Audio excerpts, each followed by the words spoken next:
বিশ্বনবীর মুচকি হাসির ফাঁক দিয়ে দাঁতের দিকে তাকালে মানুষগুলো সব পাগল হয়ে যায়। স্মাইল দিতেন বিশ্বনবী, স্মাইল, মুচকি হাসি, তাবাসসুম। বিশ্বনবীর মুচকি হাসি দেখলে মানুষ পাগল হয়ে যেত, পাগল পাড়া হয়ে যেত।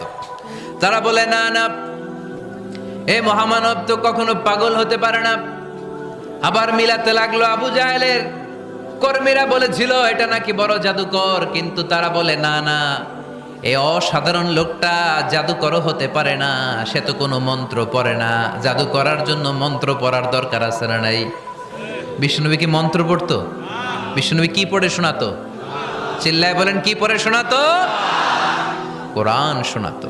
এত সুন্দর কণ্ঠ ছিল বিশ্বনবীর, পাগল হয়ে যেত মানুষ শুনতে শুনতে, পাগল পাড়া হয়ে যেত, বিমুগ্ধ হয়ে যেত। তারা সবাই বলতে আরম্ভ করলো, আবু জাহেল তুমি মিথ্যাবাদী। তবে